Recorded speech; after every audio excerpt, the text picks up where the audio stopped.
Hello friends, welcome to book foods channel.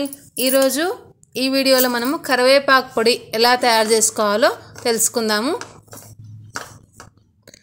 నేను చెప్పే ఈ కప్పు కొలతలతో మీరు కరివేపాకు పొడి చేసుకున్నట్లయితే ఫస్ట్ టైం చేసే వాళ్ళైనా కూడా, బిగినర్స్ అయినా కూడా చాలా పర్ఫెక్ట్గా చేయగలుగుతారు. చూడండి, ఇప్పుడు ఎలా తయారు చేసుకోవాలో మనము చూద్దాం. కరివేపాకు పొడి చేసుకోవడానికి ముందుగా కరివేపాకును ఇలా శుభ్రంగా ఒక 3-4 టైమ్స్ కడుక్కొని చిల్లుల గిన్నెలో వేసుకొని పెట్టుకోవాలి. అప్పుడు వాటర్ అంతా పోతుంది. ఇలా ఒక 5 మినిట్స్ మనం పక్కన పెట్టేసుకోవాలి. ఈ పొడి చేసుకోవడానికి మనకు కావాల్సిన వస్తువులు మినపగుండు, తర్వాత శనగపప్పు, జీలకర్ర, మెంతులు, అదేవిధంగా ఎండుమిరపకాయలు, తర్వాత కొద్దిగా చింతపండు, బెల్లము. ఇవన్నీ కూడా మనము ఏ క్వాంటిటీలో తీసుకోవాలి, ఎలా తీసుకోవాలి మనం కరివేపాకు ఫ్రై చేసుకున్న తర్వాత చెప్తాను. స్టవ్ వెలిగించుకొని బాండ్లీ పెట్టుకున్న తర్వాత మనం కడిగి పెట్టుకున్న కరివేపాకుని వేసుకోవాలి.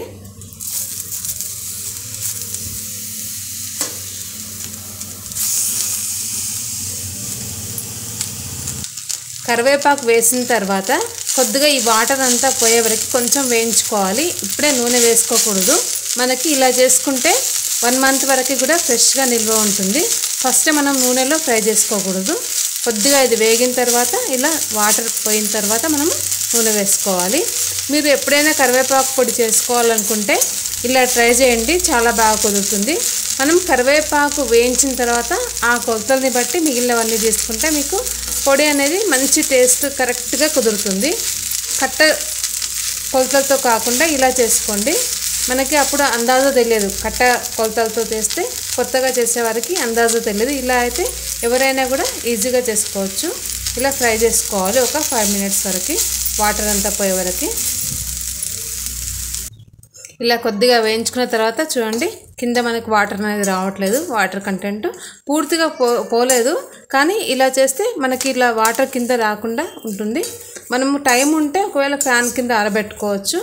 ఈ కాలంలో ఎవరికి టైం ఉండదు కాబట్టి ఇలా చేసుకుంటే మీకు త్వరగా కూడా అవుతుంది. చూడండి, ఇప్పుడు మనం దీనిలో ఒక 4 టేబుల్ స్పూన్స్ నూనె వేసుకోవాలి.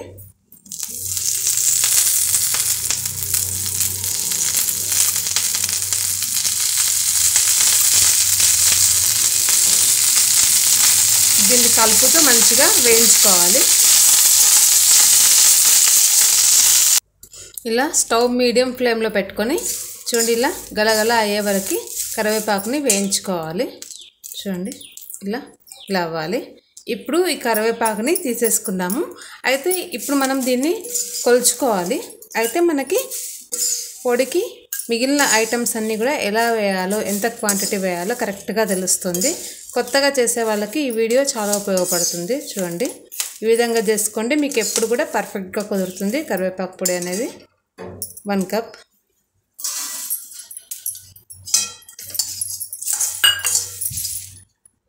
ఇంకొక 1 కప్ అయింది. చూడండి, ఇప్పుడు దీన్ని తీసేసుకుందాము. మీకు అందుకనే నేను ముందు కరివేపాకు వేయించుకున్నాను.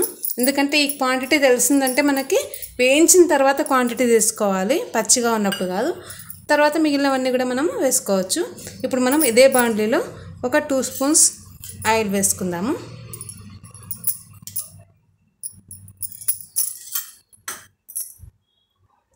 ఆయిల్ కొద్దిగా వేడైన తర్వాత 2 కప్స్ కరివేపాకు పొడి అయింది కదా. ఇప్పుడు 1.5 కప్పు ఎండుమిరపకాయలు తీసుకోవాలి. కరెక్ట్గా సరిపోతాయి. ఇప్పుడు వీటిని కూడా మనము మంచిగా దూరగా వేయించుకోవాలి. కలర్ ఎక్కువగా మాడకూడదు, కొద్దిగా చేంజ్ అవుతే చాలు. ఇలా ఎండుమిరపకాయలు కొద్దిగా కలర్ చేంజ్ అవ్వాలి, మరీ బ్లాక్ అవ్వకూడదు. ఇలా అయిన తర్వాత వీటిని కూడా మనం తీసి పక్కన పెట్టేసుకోవాలి. వీటన్నిటిని మనం చల్లార్చుకోవడానికి పెట్టుకోవాలి, ఒకదాని తర్వాత ఒకటి. ఇప్పుడు ఇదే బాండ్లీలో స్టవ్ మీడియం ఫ్లేమ్లో పెట్టుకోవాలి. ఒక 1/2 కప్ శనగపప్పు వేసి దూరగా వేయించుకోవాలి. దీనికి మనము నూనె వేయాల్సిన అవసరం లేదు. ఓన్లీ మిర్చికి తర్వాత కరివేపాకు మాత్రమే నూనె వేసుకోవాలి. ఇలా ఫ్రై చేసుకోవాలి. ఇలా శనగపప్పు కూడా దూరగా వేయించుకోవాలి. వేయించుకున్న తర్వాత దీన్ని కూడా తీసేసుకోవాలి. ఇప్పుడు ఇదే బాండ్లీలో 1/2 కప్ మినపగుండు కూడా వేసుకోవాలి. ఒకవేళ పప్పు తీసుకుంటే ఒక 2 స్పూన్స్ ఎక్కువ వేసుకోండి. ఇది గుండు. ఇవన్నీ కూడా మనము స్టవ్ మీడియం ఫ్లేమ్లో పెట్టుకొని వేయించుకోవాలి. ఒకేసారి హై ఫ్లేమ్లో పెడితే పైన వేగుతాయి కానీ లోపల పచ్చిగా ఉంటాయి. వీటిని కూడా మనం దూరగా వేయించుకోవాలి. ఇలా మినపగుండుని కూడా మనము దూరగా వేయించుకున్న తర్వాత వీటిని కూడా తీసేసుకొని గుండు తీసి పక్కన పెట్టేసుకున్న తర్వాత ఇలా జీలకర్ర ఒక ఫుల్ టేబుల్ స్పూన్ వేసుకోవాలి. దీన్ని కూడా దూరగా వేయించుకోవాలి. జీలకర్ర కూడా వేగిపోయింది చూడండి. ఇప్పుడు దీన్ని కూడా తీసి మనము చల్లార్చుకుందాం. ఇప్పుడు ఇదే బాండ్లీలో చివరగా మెంతులు కూడా వేసి వేయించుకోవాలి. ఒక 1/2 స్పూన్ కొద్దిగా వేసుకోండి. వీటిని కూడా దూరగా వేయించుకోవాలి. ఇవి తొందరగా వేగిపోతాయి చూడండి. ఒక 1 మినిట్లోనే వేగిపోతాయి. మెంతులు కూడా వేగినాయి చూడండి. వీటిని కూడా మనము తీసి పక్కన పెట్టేసుకుందాము. స్టవ్ ఆఫ్ చేసుకుందాం. ఇప్పుడు కావాల్సిన బేసిక్ మెయిన్ ఐటమ్స్ అన్నీ కూడా మనకి ఫ్రై చేసుకున్నాము. తర్వాత వీటిలో ఇంకా ఏమేమి కలపాలో ఇవి చల్లారిన తర్వాత కలుపుదాము. మనం వేయించుకున్న వస్తువులన్నీ చూడండి. ఇవన్నీ కూడా పూర్తిగా చల్లారిపోయినాయి.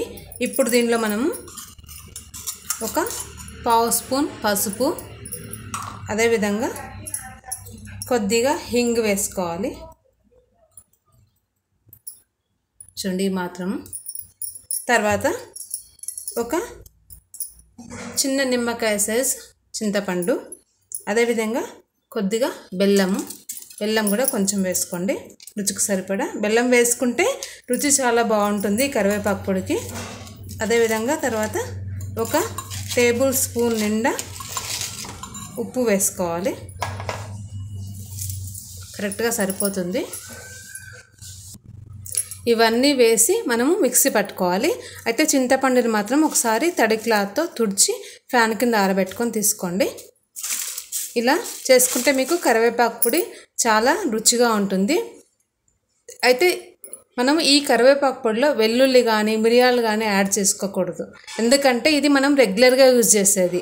మిరియాలు తర్వాత వెల్లుల్లి యాడ్ చేసి బాలెంతలకు చేస్తారు. ఇది ఒక రకం అన్నమాట. ఇది ట్రెడిషనల్ మెథడ్ అన్నమాట. ఈ మెథడ్లో చేసుకుంటే మనకి కరివేపాకు పొడి పర్ఫెక్ట్గా కుదురుతుంది. ట్రెడిషనల్ మెథడ్ ఇది. మనము వెల్లుల్లి వేసుకుంటే మనకి ఈ కరివేపాకు ఫ్లేవర్ని డామినేట్ చేస్తుంది. బాలెంతలకు ఎందుకు వేస్తారంటే వాళ్ళకి పాల కోసం అనేసి వెల్లుల్లి వేసి తయారు చేస్తారు. వాళ్ళకి మిరియాలు తర్వాత వెల్లుల్లి వేస్తే పాలు రావడానికి అవకాశం ఉంటుంది. బాడీలో హీట్ పెరుగుతుంది కాబట్టి అలా చేస్తారు. యాక్చువల్ మెథడ్ ఇది. అసలైన కరివేపాకు పొడి రెడీ అయిపోయింది చూడండి. ఇది యాక్చువల్ మెథడ్ అండి. ఈ మెథడ్లోనే చేసుకోవాలి కరివేపాకు పొడి. మన పూర్వీకులు చేసుకునే పద్ధతి ఇది. చాలా కాలంగా ఇలాగే చేసేవాళ్ళు, కానీ ఇప్పుడు దాన్ని రకరకాలుగా తయారు చేస్తున్నారు వీడియోస్ కోసమని. ఇప్పుడు దీనిలో మనము తాలింపు వేసుకోవాలి చూడండి. కొద్దిగా మినపగుండు, తర్వాత పప్పు అయినా తీసుకోవచ్చు, గుండైనా తీసుకోవచ్చు, ఆవాలు, జీలకర్ర, హింగ్, ఎండుమిరపకాయలు ఇది వేసి తాలింపు వేసుకోవాలి. ఈ పొడికి తాలింపు వేసుకోవాలనుకుంటారేమో, కానీ దీనికి కూడా వేసుకుంటేనే మనకి మంచి రుచి వస్తుంది. మనం ఇది అన్నంలో కలుపుకొని తిన్నప్పుడు ఈ గుండు మనకి పంట కింద వచ్చి మంచి రుచి కూడా వస్తుంది. దీన్ని ఒకసారి మంచిగా ఇలా మిక్స్ చేసుకోవాలి. ఇలా చేసి పెట్టుకున్నారంటే మీకు 1 మంత్ వరకు ఇది ఫ్రెష్గా ఉంటుంది. ఇడ్లీతో కూడా తీసుకోవచ్చు. వేడివేడి అన్నంలో నెయ్యి వేసుకొని కూడా తీసుకుంటే చాలా చాలా బాగుంటుంది. దీన్ని మొత్తం కూడా మనం ఇలా మంచిగా మిక్స్ చేసుకోవాలి చూడండి. ఈ విధంగా మొత్తం మనం వేసిన పోపు అంతా కూడా కలిసే విధంగా కలిపి పెట్టుకోవాలి. దీన్ని మనము ఎయిర్ టైట్ కంటైనర్లో స్టోర్ చేసుకుంటే 1 మంత్ వరకు ఫ్రెష్గా ఉంటుంది. మనకు బయట యూజ్ చేసుకోవడానికి కావాల్సినంత సపరేట్గా తీసి పెట్టుకోవాలి. అప్పుడు ఫ్లేవర్ అనేది పోదు. ఎక్స్ట్రా ఉన్నది వేరే డబ్బాలో పెట్టుకోవాలి. మీకు ఈ వీడియో నచ్చినట్లయితే తప్పకుండా లైక్, షేర్ ఇంకా సబ్స్క్రైబ్ చేసుకోండి.